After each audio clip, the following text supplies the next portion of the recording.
Assalamualaikum semuanya. Sebelumnya saya ucapkan terima kasih karena masih terus mengikuti cerita bergambar di channel ini. Dan untuk kawan-kawan yang belum subscribe ke channel ini, dukung saya ya.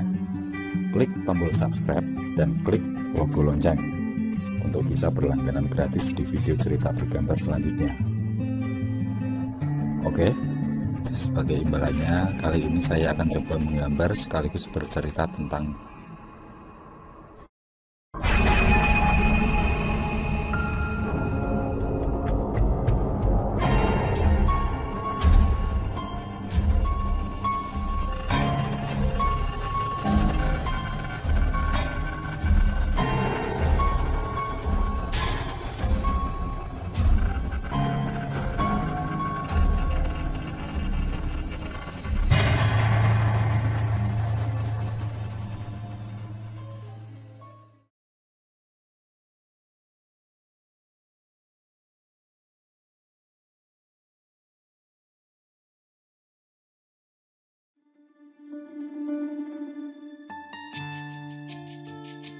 Nyiwangi adalah seorang pedagang kain. Kehidupannya tergolong makmur dan sejahtera dibanding dengan beberapa saudaranya. Selain berdagang, Nyiwangi merupakan ibu rumah tangga dengan 10 anak kandung. Zaman dahulu orang-orang memang menganut istilah banyak anak banyak rezeki. Dan itu pula yang dianut oleh Mbah Dirman, suaminya. Sementara Mbah Dirman adalah seorang peternak sapi yang terbilang sukses pula. Puluhan sapi dia kandangkan di tengah kebun kopi. Anak buahnya terbilang banyak, yang ditugaskan untuk mencarikan rumput-rumput segar dan memandikan sapi-sapi tersebut. Mereka merasa hormat dan segan pada majikannya. Karena sudah mempunyai banyak anak, Nyiwangi tidak ingin mempunyai anak lagi. Dia melakukan berbagai cara agar tidak kebobolan, mulai dari menelan biji-bijian tertentu sampai mendatangi seorang dukun bayi untuk walek wadah, yaitu teknik pijat yang disertai dengan doa-doa agar si ibu tidak bisa hamil lagi. Tapi garisan takdir yang telah ditorehkan oleh Tuhan tidak bisa ditolak. Nyiwangi hamil untuk yang ke-11 kali. Hatinya merasa terguncang begitu tahu akan kehamilan itu. Dia berpikir bahwa raganya sudah tidak sanggup lagi jika harus merawat dan menyusui bayi merah hingga beberapa tahun. Pak, kita gugurkan saja bayi ini ya. Aku sudah tidak kuat lagi merawat anak, ucap Nyiwangi pada suaminya. Mbah Dirman tidak langsung menjawab pembicaraan istrinya. Dia masih asik duduk sambil menikmati kopi di balik-balik bambu teras rumah. Sesaat kemudian, dia melinting tembakau lengket dibungkus dengan kertas tebal putih bertuliskan Bagong. Lalu menyulutnya dengan korek api kapas yang diisi minyak tanah. Mbah Dirman menghisap rokok itu dalam-dalam. Pandangannya menerawang menembus bilik dinding bambu. Ada rasa tidak setuju dengan apa yang dipinta sang istri. Baginya, hal itu sangatlah buruk. Dengan berbagai alasan, Nyiwangi terus mendesak agar suaminya menyetujui ucapannya. Hingga Mbah Dirman tidak bisa lagi mengelak. Usulan itu pun akan segera dilaksanakan.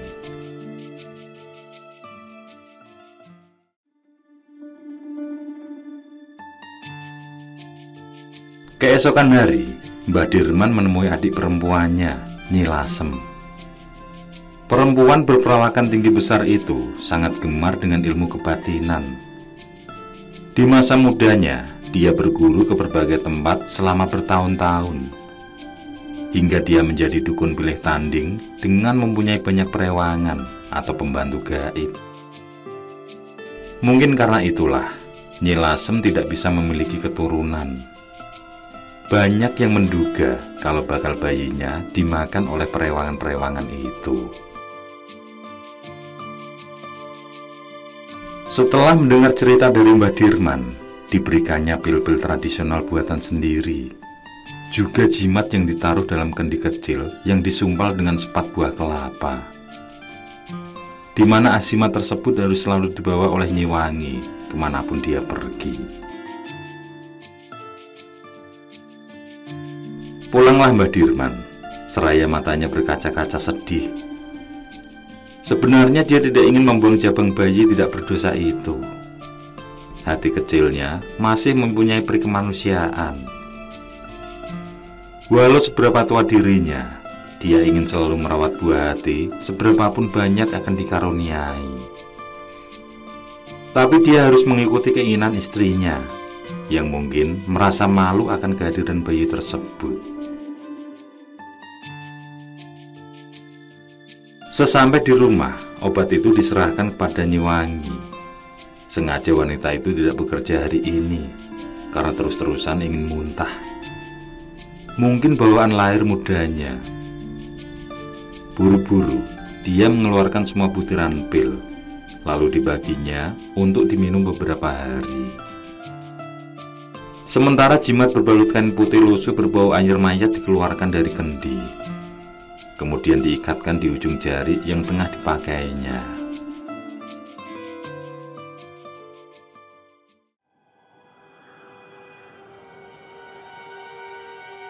Hari berganti hari, bayi itu tidak juga gugur. Melihat perutnya yang semakin membesar, Nyi Wangi tidak bisa berbuat banyak. Bersama suaminya, dia pun pergi menemui Nyi Lasem. Dengan menangis sesenggukan, dia bercerita bahwa bayi itu tidak juga gugur. Tidak biasanya ramuanku meleset, ucap Nyi Lasem sedikit heran. Sudahlah Mbak Iu, biar nanti bayi ini aku jadikan anak angkat, ucap Nyi Lasem kemudian. Nyi Wangi merasa terenyuh mendengar perkataan adik iparnya. Dielus perut yang mulai tampak membesar, air matanya mulai mereda setelah menemui jalan keluar. Sebentar kemudian dia tersenyum.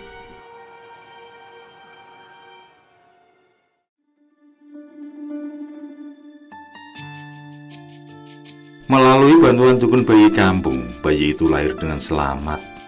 Begitupun nyawa ibunya. Betapa gembira Nyi Wangi dan Mbah Dirman, juga Nyi Lasem dan suaminya yang akhirnya mendapat momongan, walaupun anak dari kakaknya. Bayi yang gagah menolak digugurkan dengan berbagai cara. Bahkan lahir dengan sehat tidak kurang satu apapun, tidak cacat fisik maupun mental. Bayi laki-laki itu diberi nama Handoko, dan bayi itulah yang kelak menjadi ayahku. Bisa dibayangkan, jika saja bayi itu gugur, tentu aku tidak akan pernah ada di dunia ini. Beberapa minggu seusai lahiran, Nyi Wangi menjalani hidup seperti biasa. Dia berkeliling menjajakan kain bersama sang kusir pedati. Hari ini, dia pulang agak larut karena mampir-mampir mencari barang baru.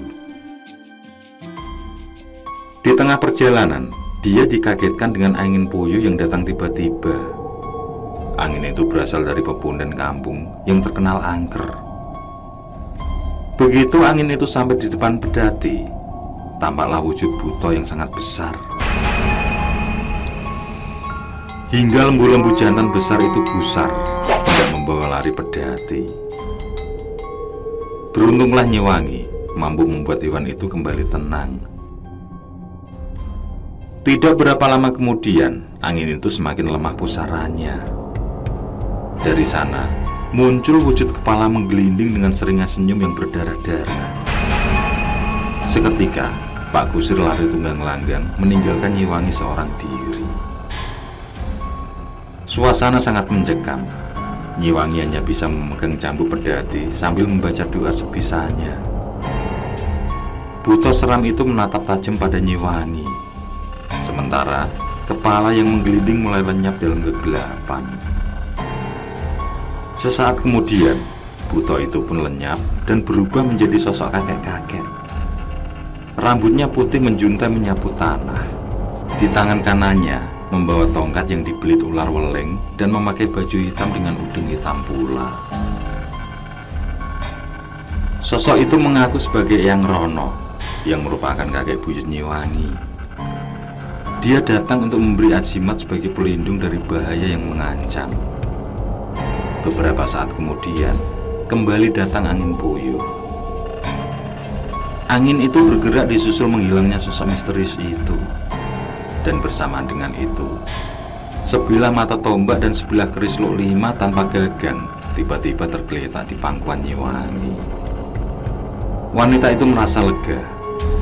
Dilihat sejenak kedua pusaka tersebut, lalu dibalut dengan sepotong kain. Ada rasa bimbang dan khawatir di hatinya. Dia takut akan bahaya yang disampaikan sosok kakek tadi.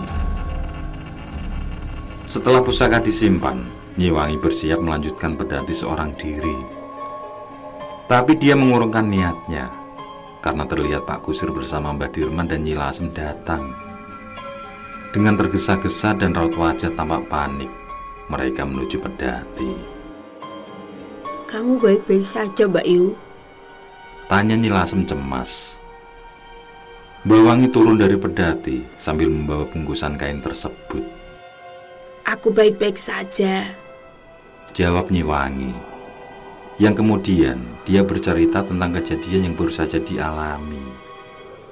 Semua mendengarkan dengan seksama.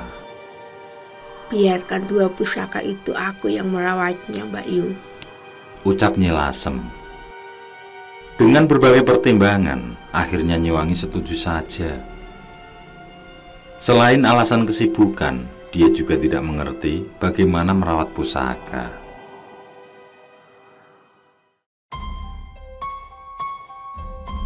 Setelah kejadian malam itu, firasat buruk Nyi Wangi terbukti. Setiap menjelang dini hari di pasaran Wage dan Legi, dia kesakitan luar biasa pada perutnya. Ada gerakan ular disertai suara gemerincing lonceng dari dalam perut. Di awal keanehan muncul, Nyi Lasem mencoba menolong. Dia mengambil gayung batok kelapa dan diucapkan mantra-mantra. Gayung itu ditutupkan di atas perut Nyi Wangi.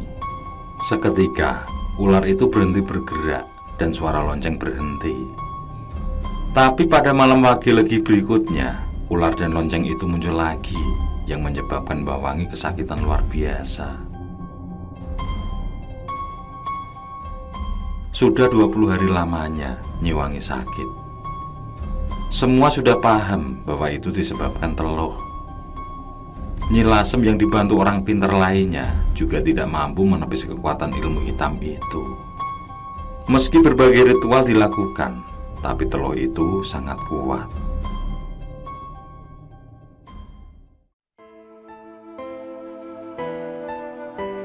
Hingga Nyi Wangi mengalami sekarat. Handoko yang berusia 10 tahun hanya menangis melihat ibu kandungnya diambang ajal. Doko, beritahu seluruh saudaramu, jangan sampai ada dendam setelah kepergianku. Biarlah aku yang mengakhiri semua, ucapnya lirih. Dengan tangan yang lemah, Nyi Wangi mengelus rambut Handoko. Setelah semua berakhir, hanya keturunanmu yang bisa membuatku tenang, ucapnya dengan nada lemah pada Handoko. Anak kecil itu hanya terisak sambil menyimpan ucapan ibunya di dalam hati. Dia tidak tahu maksud dari ucapannya itu. Mbah Dirman duduk di dekat Handoko. Dipandangi wajah sang istri dengan penuh duka. Seorang yang telah menjadi pendampingnya selama ini, yang dengan gigih telah ikut membanting tulang demi kemakmuran keluarga. Perlahan Nyi Wangi coba tersenyum meski mulai berat. Di tengah ajal yang dekat itu, dia mengucap pesan dan sumpah. Dia menyuruh agar menaruh tombak dan keris pemberian buyutnya di dada sebelum dia dikafani. Dan disuruh Mbah Dirman memberi bantal pasung kayu leher lembu, bukan bantalan tanah. Mbah Dirman terdiam. yang kemudian mengiyakan apa yang menjadi pesan istrinya. Benar saja, setelah subuh Nyiwangi mengembuskan nafas terakhir. Isak tangis menggema di seisi rumah. Mbah Dirman segera memenuhi permintaan mendiang istrinya. Dia meminta 2 pusaka itu dari adiknya. Nyi Lasem yang tidak tahu fungsi dari 2 barang tersebut langsung menyerahkan pada Mbah Dirman. Setelah mendapat 2 barang itu, Mbah Dirman menyiapkan barang lain, yaitu kayu pasung pedati yang nantinya akan dijadikan bantal saat pemakaman. Mbah Dirman meninggalkan para pelayat. Dengan sigap, dia ikut merawat jenazah dan diam-diam menyelipkan keris dan tombak itu di antara dada dan tangan Mbah Wangi yang bersedekap. Gusti, lancarkanlah apa yang menjadi tujuan istriku selanjutnya, batin Mbah Dirman.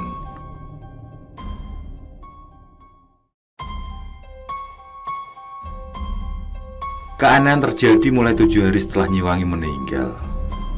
Satu persatu dari 3 orang saudaranya mati mengenaskan, tanpa sakit dan tanpa sebab yang jelas.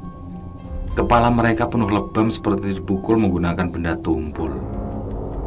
Perut mereka robek seperti terkena sabetan keris, dan dada mereka berlubang seperti dihujam tombak. Dan tepat di malam ke-40, seorang dukun ilmu hitam dari desa seberang meninggal. Dikabarkan jasadnya dalam keadaan yang sama dengan ketiga saudaranya Nyiwangi. Hanya saja wajahnya tertelungkup terbakar dalam api bakaran kemenyan. Dari kematian itulah terungkap bahwa mereka yang telah membuat Nyiwangi menderita. Ketiga saudaranya itu merasa iri karena warisan berupa rumah beserta tanah jatuh ke tangan Nyiwangi. Sedangkan mereka hanya mendapat bagian kecil lahan pertanian. Merasa tidak adil, mereka melakukan hal keji itu demi mendapatkan tanah beserta rumah yang didiami Nyiwangi. Sebenarnya urusan warisan itu sudah selesai beberapa tahun yang lalu, tepatnya ketika ayah mereka meninggal. Tapi ketiga saudara Nyiwangi itu didera kemiskinan. Akhirnya muncul di pikiran mereka untuk merebut kembali warisan tersebut. Mereka pernah mendatangi Nyiwangi, tapi dengan tegas Nyiwangi menolak membagi warisan itu. Dia bersikeras bahwa semua sudah menjadi keputusan orang tuanya. Hingga terjadilah persekongkolan untuk menyingkirkan Nyiwangi, di mana mereka melibatkan seorang dukun sakti dari desa seberang. Yang akhirnya terjadilah kematian itu. Nyiwangi meninggal dengan mengenaskan. Dan belum sempat ketiga saudaranya mendapat harta seperti apa yang dikehendaki, mereka lebih dulu meninggal.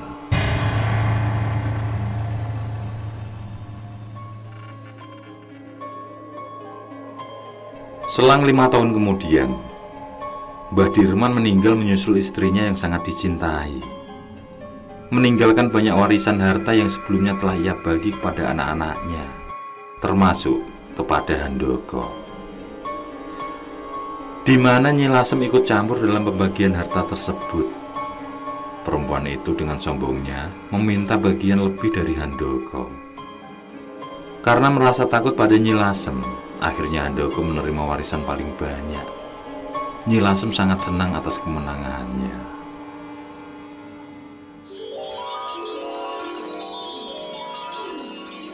"35 tahun kemudian,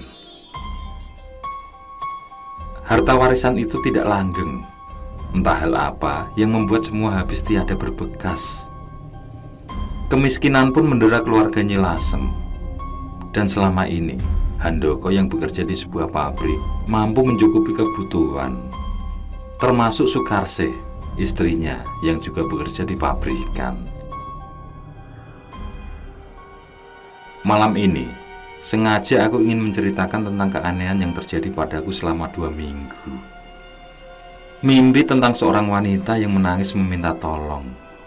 Kebetulan Nyi Lasem sedang duduk di ruang tamu bersama ayahku. Sementara ibu ada shift malam ini. Ceritakanlah, ucap Nyi Lasem menyuruh. Aku mulai menceritakan tentang mimpi itu, di mana aku melewati sebuah punden. Lalu muncul angin puyuh yang mengejar.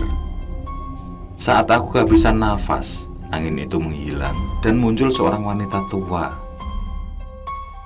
Wanita tersebut menangis terseduh sambil meminta tolong padaku. Katanya hanya akulah yang sanggup menolong. Ayah yang ikut mendengarkan bertanya tentang ciri-ciri wanita dalam mimpiku. Sambil mengingat-ingat, aku ceritakan semua ciri wanita tersebut. Dia adalah Mbak Iwangi, ucap Nyi Lasem mendengar penjelasanku. Di saat itulah ayah teringat pesan terakhir dari ibunya, Nyi Wangi, yang berkata bahwa seorang dari keturunannya yang bisa membuat arwahnya tenang. Lusa akan ada upacara ritual bagi arwah. Mungkin itulah jawabannya, ucap Nyi Lasem.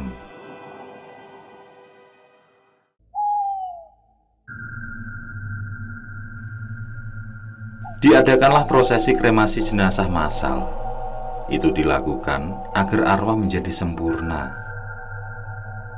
tidak menjadi arwah gentayangan. Begitulah kata Yang Pandita, kakek resi yang memimpin pura di dekat rumahnya.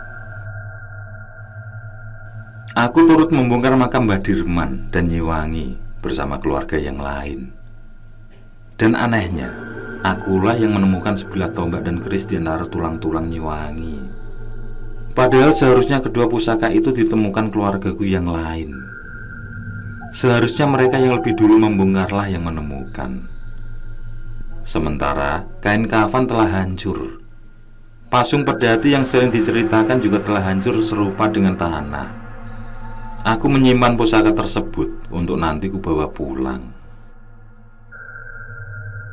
Kremasi berjalan lancar pada hari Sabtu Kliwon, bertepatan bulan purnama di Pura Prajapati. Pura khusus untuk membakar jenazah yang berada di tengah areal perkuburan. Samar-samar di tengah prosesi kremasi, berjajar para arwah-arwah mengikuti lantunan mantra-mantra. Ada yang riang, ada yang menangis pilu sambil duduk di samping anggota keluarganya yang masih hidup. Ada yang bermuka marah, termasuk Nyi Wangi yang aura kemarahannya masih utuh tersisa di sela-sela sembahyang.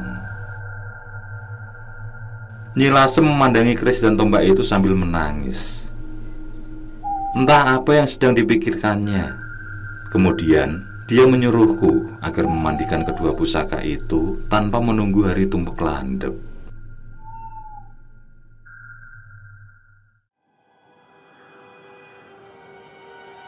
Malam ini aku memandikan keris itu dengan air bunga, air kelapa hijau, dan perasan jeruk nipis. Semua sudah kupersiapkan di dalam potongan bambu bulat serupa kentongan ronda. Tampak keris itu betul-betul mengerikan. Masih jelas kain kafan yang menempel disertai merah darah. Dan mungkin daging dan kulit mayat juga menempel di sana, lengket. Segala usahaku untuk membersihkan sia-sia. Sangat sulit, aku pun menyerah. Lalu menjemur dan membungkusnya dengan kain hitam yang sudah kupersiapkan. Kutaruh begitu saja di belakang rumah bersandar di kursi depan perapian untuk memasak. Kemudian aku hendak menemui Nyi Lasem untuk meminta petunjuk selanjutnya. Tapi Nyi Lasem tampak khusyuk membaca mantra di ruang tamu. Perasaan takut muncul saat terlihat angin puyuh berputar di dalam rumah. Anehnya, tidak ada benda apapun yang ikut terbang. Tolong aku, cucu. Tolong aku. Suara itu terdengar di antara dengung angin. Lalu nampak wujud nenek-nenek dengan perut terburai dan berkalung ular. Rambutnya berantakan. Sosok itu memakai kebaya yang sudah compang-camping. Bau anyir sangat menusuk hidung, sementara tangannya memegang keris dan tombak. Di dadanya tersandar pasung pedati. Aku terkaget saat dari perutnya yang terburai jatuh lonceng menggelinding. Angin melaju keluar bersama sosok tersebut. Nyi Lasem membuka mata. Tampak jelas mukanya cemas. Dia berkata kalau malam ini juga aku harus melarung pusaka tersebut ke laut. Tanpa banyak tanya, aku menuju ke belakang untuk mengambil kedua pusaka. Tapi barang itu telah lenyap. Aku yang coba mencari ke setiap sudut ruangan tidak juga menemukannya. Dengan panik, aku kembali keluar untuk menemui Nyi Lasem. Dendamku belum selesai. Suara itu tiba-tiba terdengar sayu merintih dari balik dinding anyaman bambu yang kemudian menghilang. Lupakanlah pusaka itu. Aku yang akan menanggungnya. Yang penting Mbak Yuwangi sudah tenang, ucap Nyi Lasem. Beberapa saat kemudian muncul ayah yang baru pulang kerja. Dia segera mendekat padaku dengan wajah cemas.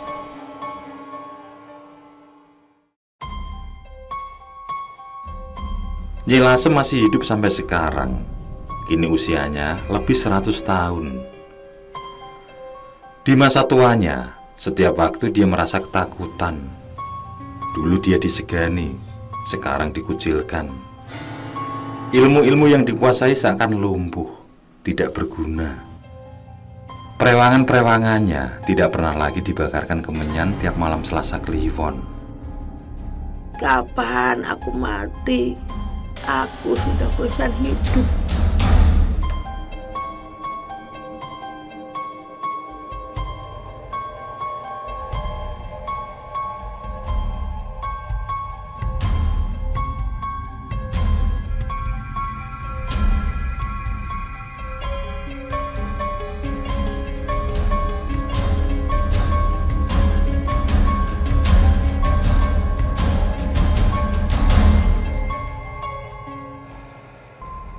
Oke, saya kira cukup cerita kali ini.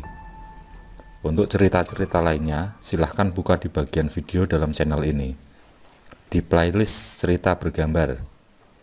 Sekali lagi terima kasih ya. Jangan lupa like, komen,